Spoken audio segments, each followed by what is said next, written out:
Mitsis. Dear Chairman, dear colleagues, greetings from Nicosia, from Cyprus.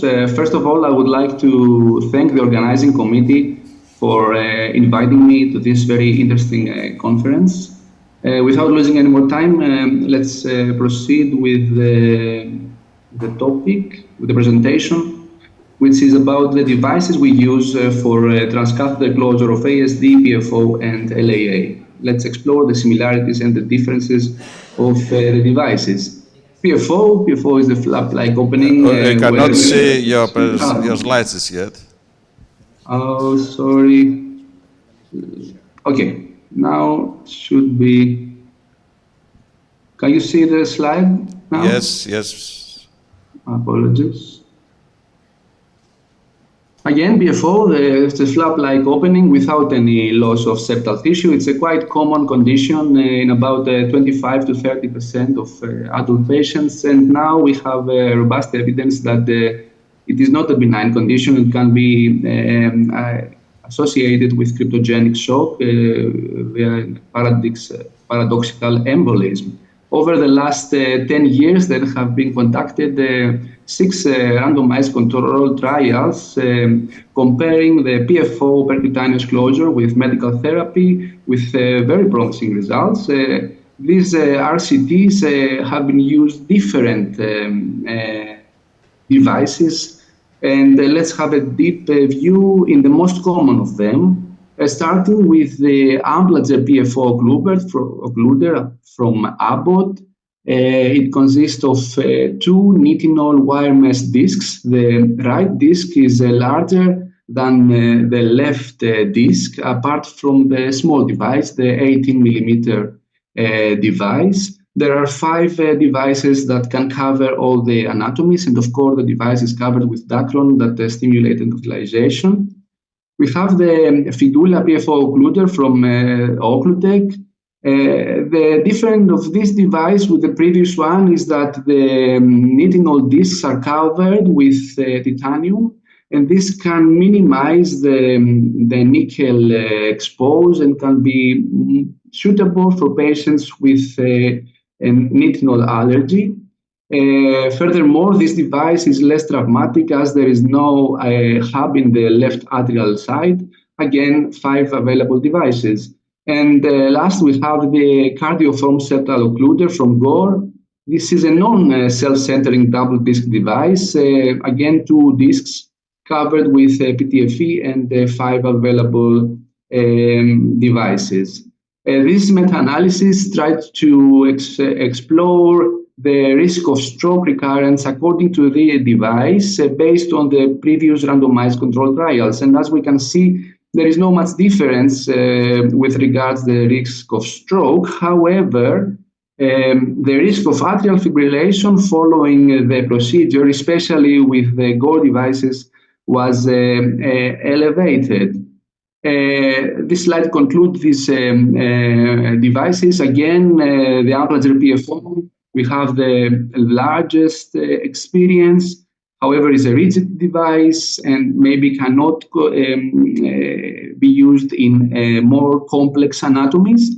The cardioform from septal occluder, a softer device. We have evidence, a lot of evidence and data. However, the question is the atrial fibrillation following the procedure.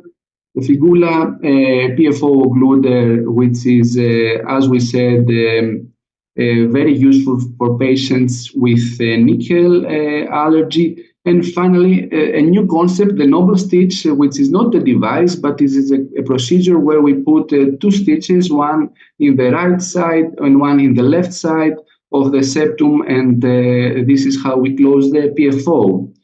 Let's proceed with the ASD. The ASD, as we know, is caused by abnormal embryonic development. More commonly, 80%, it is a secundum ASD, which is located in the fossa.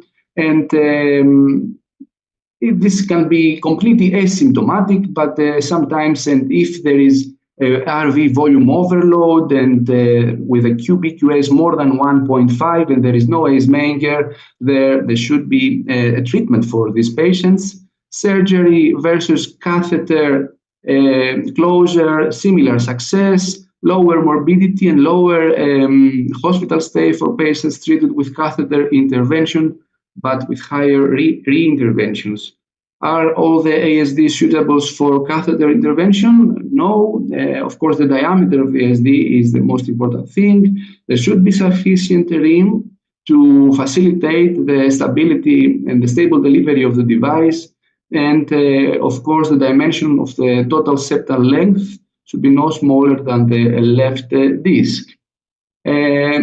The available devices, starting with the Amplager septal occluder, the most popular, and probably this device has been in the market almost 25 years with FDA approval since 2001. A device with nitinol again. All these are nitinol devices. Repositionable, recapturable device with 27 available sizes. The same company, Abbott, can provide also the cribriform occluder, which is suitable for patients with multiple fenestrations. And this is a non-self-centering device that, in this case, the two discs will cover the defects and not the waist. Gore has also the Cardioform ASD occluder, which is the self-centering version of the Gore septal occluder we saw earlier. There are 5 available sizes and can close defects from 8 to 35 millimeters. Occlutech provides the Occlutech Figula ASD occluder, similar to the PFO occluder from the same company. The cover with the titanium can be a suitable option for patients with nitinol allergy.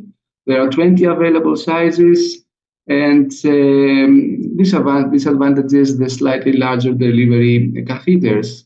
And finally, these two devices, the Seraflex from China and the Cocoon from Thailand, softer devices with less variety in sizes and larger seats. This meta-analysis tried to collect data from 12 non-randomized trials and registries, comparing the effectiveness of devices for ASD closure. There was no significant difference in acute device embolization, but the residual shunt was elevated when the device with the Helix device, which now I have to highlight is not anymore in the market. And this is a busy slide summarizing all this that we already discussed. I will finish with the devices that we use for the left atrial appendage occlusion. Dr. Tzikas presented beautifully in the previous presentation the whole concept. And as we know, all the patients with non-valvular atrial fibrillation should be on anticoagulation. Some patients cannot tolerate or have contraindications or are in elevating bleeding risk. So for these patients, the procedure is suitable. There are 3 randomized controlled trials so far, comparing the concept of left atrial appendage occlusion with medical therapy. Protect AF and Prevail.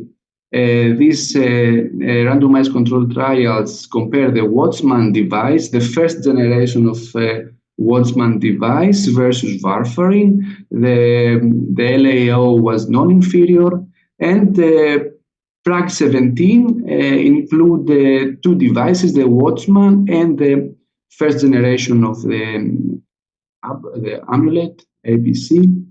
And again, it was non-inferior. And this meta-analysis of these 3 randomized controlled trials showed that the ischemic stroke with the patients who were treated with OATs, where they had a better outcomes in regards with the ischemic stroke, but the favor for the patients treated with the closure devices, they have less hemorrhagic strokes and bleedings. What type of devices we use for LAA closure? three principles. So the devices that we are using as a plug.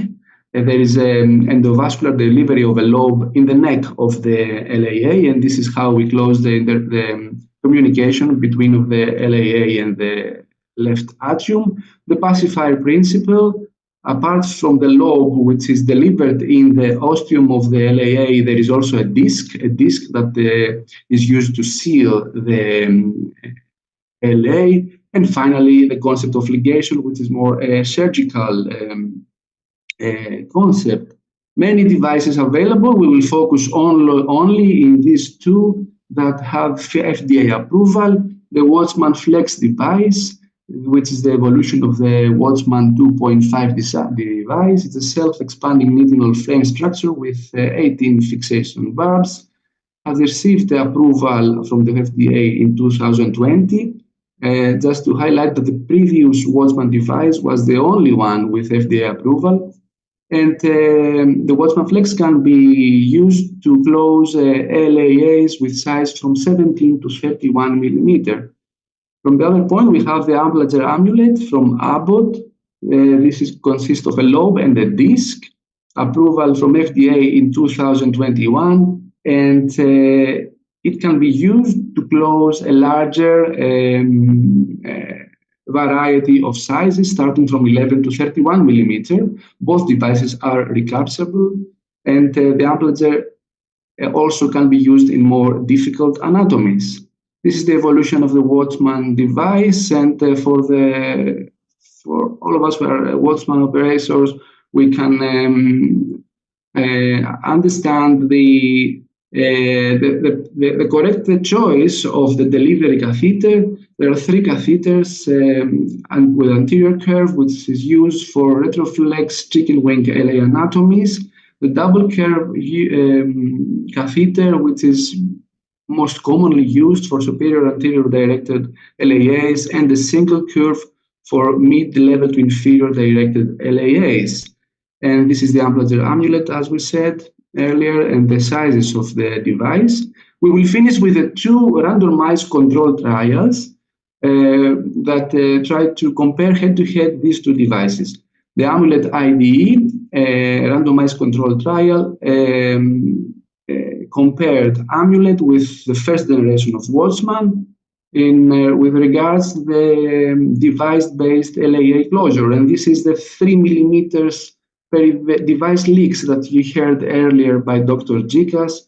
And the results showed that the Amulet LAA closure was better with regards the residual jet, and the primary safety endpoint rate was not inferior from this device in comparison with the Watchman. And the other randomized control trial is the Swiss Apero trial, Amulet versus Watchman Flex, the new version of the Watchman device, and some old Watchman 2.5 devices. Again, the 40-day LAA patency, more leaks for the Watchman device, but less major bleedings and no cardiac tamponades, and similar clinical outcomes in 40 days. And to conclude and to summarize, large experience with both devices, CE marks and FDA approval for both devices,